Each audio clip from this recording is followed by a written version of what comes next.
Ciao a tutti, nello scorso episodio ci siamo lasciati in Lessinia, proseguiamo in questo con la scoperta di questa meravigliosa terra e oggi andiamo al Ponte di Veia.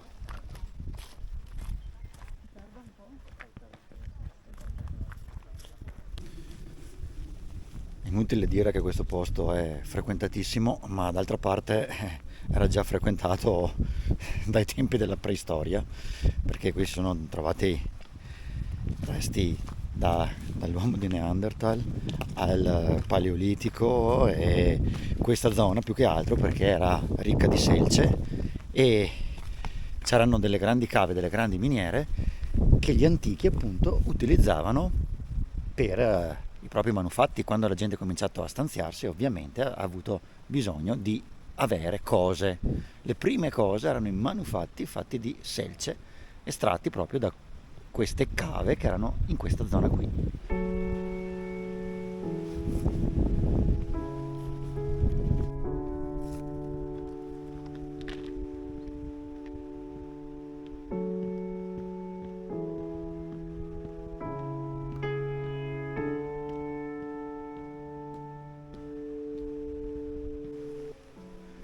Ed eccolo qui, Ponte di Veia in tutto il suo splendore. È il ponte naturale più grande d'Europa. Adesso fra un po' vi darò anche delle specifiche.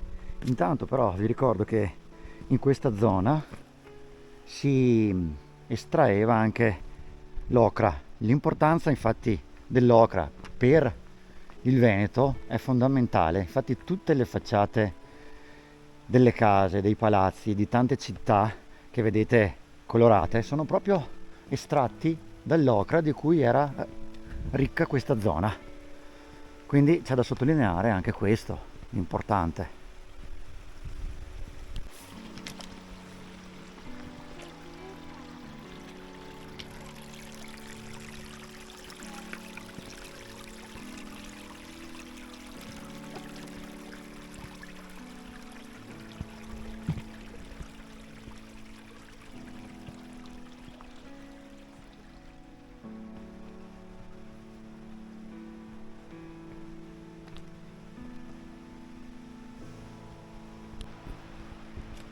Ragazzi, questa invece è la grotta dell'orso. Mi spiace che sia chiusa,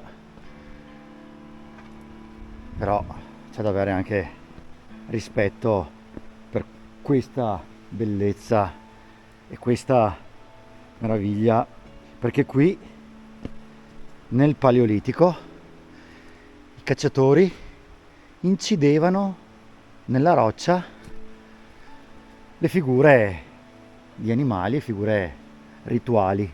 Diciamo che in questa zona c'erano rinoceronti, elefanti, ippopotami, daini, caprioli, cinghiali, e questa è una radura di steppa carsica. Qui è molto evidente il fenomeno del carsismo.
Ponte di Veia spesso utilizzato anche nell'arte.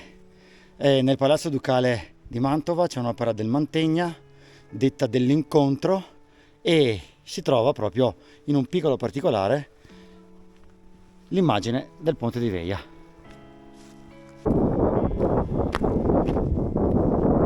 Qui stiamo attraversando il ponte rimanere in campo artistico, qui Giorgia ha girato il video del suo brano Quando una stella muore.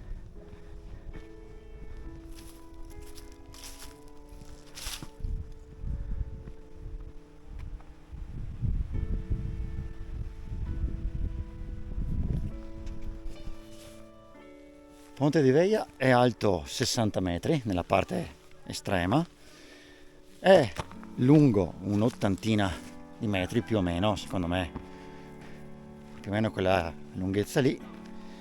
Era all'inizio l'unica strada che portava dalla montagna fino alla città di Verona. Poi era una grotta che è implosa ed è rimasta praticamente soltanto l'arcata. Molto molto interessante questa gita, veramente bella, consigliata per tutti, non nel periodo estivo e non nel fine settimana, perché qui c'è la ressa. Questo è un castagno secolare antichissimo e dal 1300 al 1320, quando Dante fu bandito dalla città di Firenze, si dice che sia stato ospite degli Scaligeri e sembra che, riposando qui in un quieto pomeriggio, ebbe la folgorante idea delle malebolge nel capitolo, se non erro, 18 dell'Inferno. Quindi, come potete capire, come potete vedere, il Ponte di Veia è in una cornice naturale meravigliosa, stupenda, la Lessinia ricca di magia, ricca di storia, ricca di leggende, e il Ponte di Veia ne ha di suo altrettante. Consiglio di venire qui, come dicevo poco fa, e spero che anche questo video vi sia piaciuto. Iscrivetevi al canale, mettete i like, scrivete i commenti e tutte le solite cose belle. Io vi saluto, ci vediamo alla prossima volta. Ciao ciao!